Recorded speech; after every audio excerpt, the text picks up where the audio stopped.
Fortna and I are really delighted Estamos to be encantados here de and estar acá hoy grateful y to everyone agradecidos a involved todos in putting on this involucrados en event, the poder AthenaLab, the Columbia haciendo este Global evento. Center, AthenaLab, el Columbia Global several Center, Chilean varias universities, universidades and chilenas participants y participantes from de Chile, Chile, from de Latin America, Latinoamérica, including people joining incluyendo us personas uniéndose remotely. de manera So remota. this meeting has Esta already reunión achieved one ya of ha my own logrado personal uno de goals mis in life, objetivos personales en la which is vida, that lo cual although es que some years aunque ago hace I wrote a case study on the time when Chile was the superpower of global nitrate production and the War of the Pacific, I had never actually been to Chile despite doing this research. So I'm finally um, catching up with what I should have known all along about Chile, which has been so far for us a wonderful place to visit. So we've had preliminary discussions of climate change issues in planning this event. And during those discussions, one of the things that struck me was how often in our conversations terms such as green sovereignty or even climate sovereignty came up. But of course, the Earth's climate is a global public good. It's not subject to any state's sovereignty. This insight was a moment of humor in the recent elections for U.S. Senator from the state of Georgia, where one of the candidates was Herschel Walker.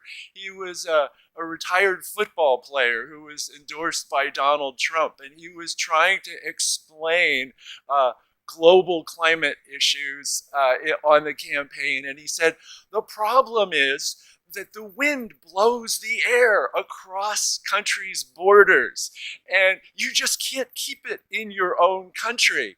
And of course, everybody laughed at him for saying this. He says, oh, that's so silly. How could we vote for someone who's a former football player for the Senate? And he lost the election.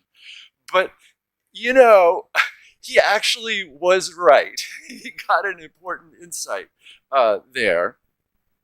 However, on the other hand, the more I've been thinking about this idea of green sovereignty, it's occurred to me that almost all of the key issues that the world faces in dealing with climate problems are in fact ones of state sovereignty in one way or another.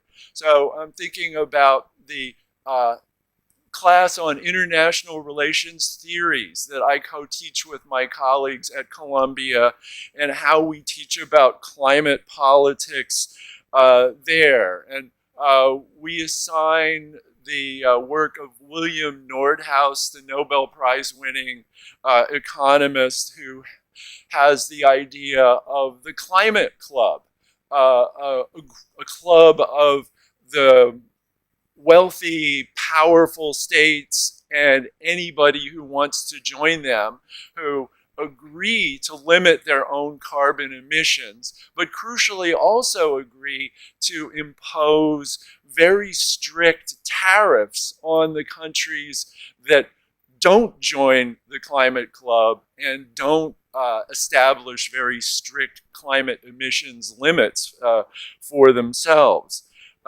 So, you know, this thing that we teach in our class is really all about the dilemmas of climate sovereignty, and but there, it's in terms of a solution to the problem, it raises a number of pitfalls. One is the idea that of carbon emissions offshoring. So China, for example, has had a huge increase in its carbon emissions as it's become the location for global manufacturing for every country in the world. So it makes China look like they are carbon emissions misbehaviors. But in fact, it's just the rest of the world doing the dirty work in China.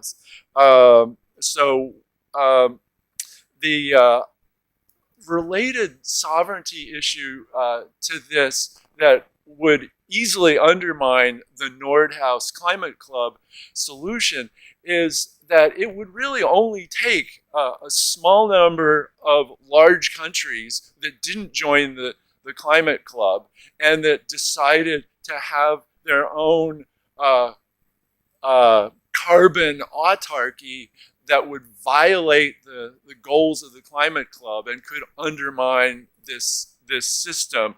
If they were an autarky, they might not care about the tariffs that were being imposed on them. They would set up their own autarkic subsystem. So other issues that where the climate sovereignty looms large have been written about by our colleague at Columbia, Nikhar Gaikwad, who is not with us today, unless he's zooming in. I'm not sure about that.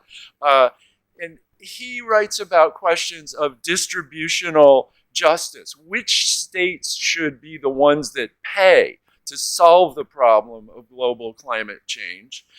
And so many people think that the people who should pay are those in the countries that caused the problems, the wealthy, early industrialized states like the United States of America.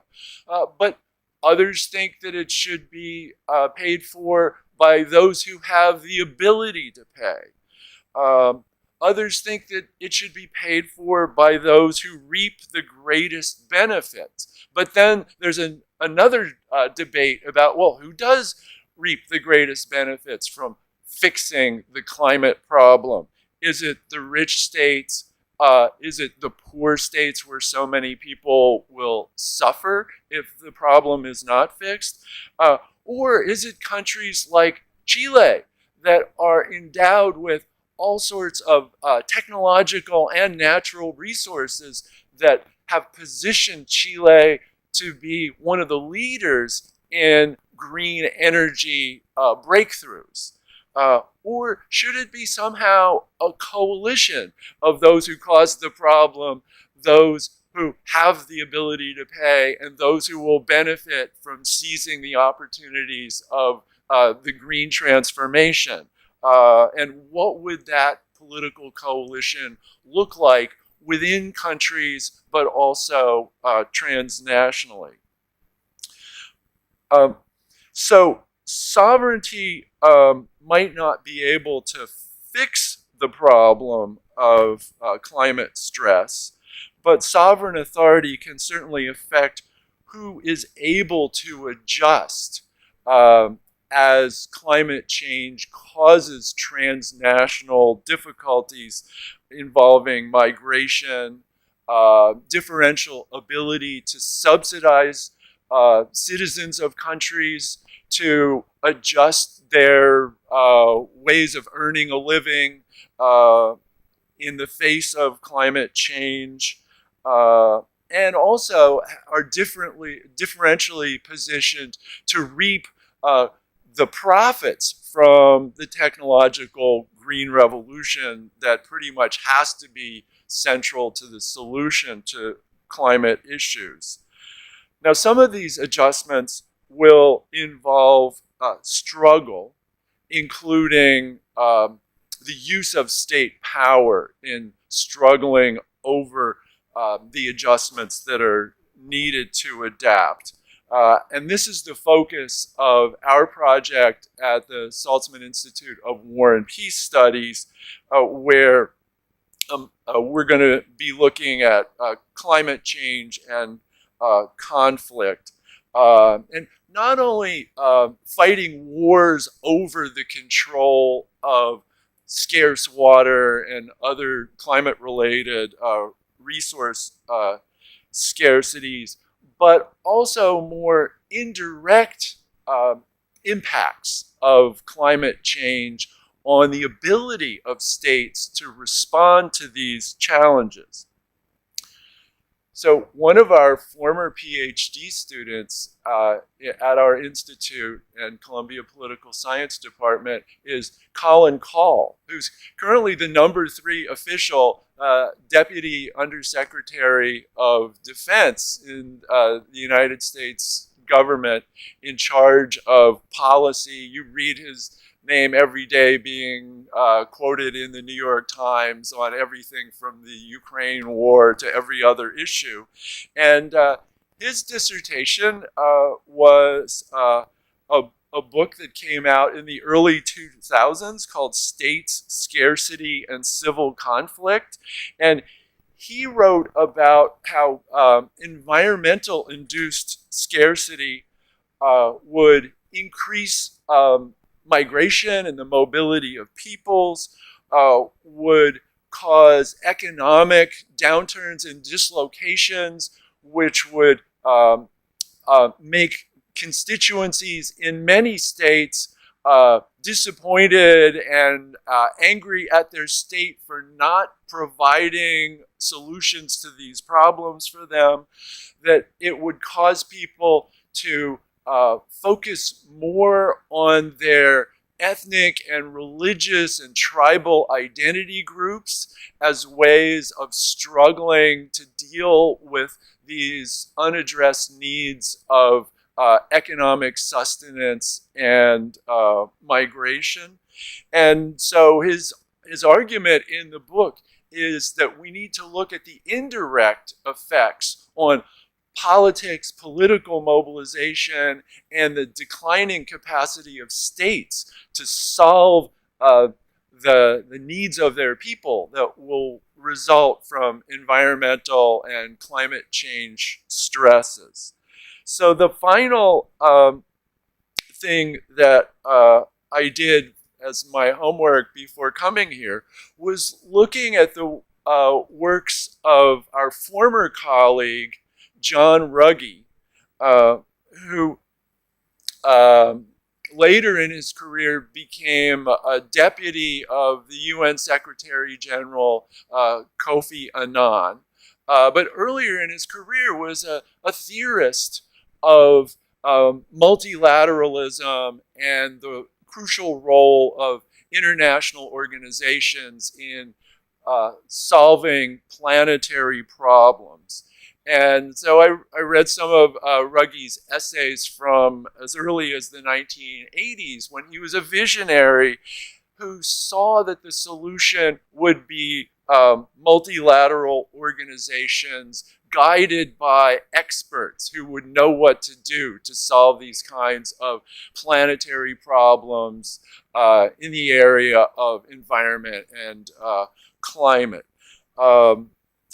Later on, when Ruggie was working with Kofi Annan, he became maybe less of a visionary and more of a pragmatist, and worked with the business community and tried to find ways in which the business community would see that its own interests would be served by supporting human rights around the world.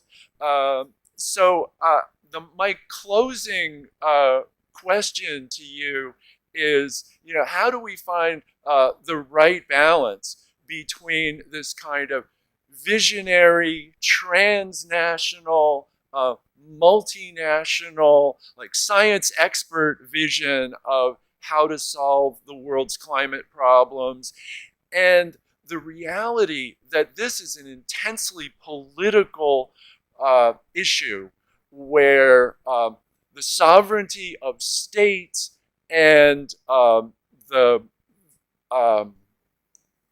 tangible material interests of all kinds of social actors are engaged. And I'm looking forward to our conversation today to hear how you participants and our panelists think about principle and pragmatism as ways forward on the climate issue. So thank you very much.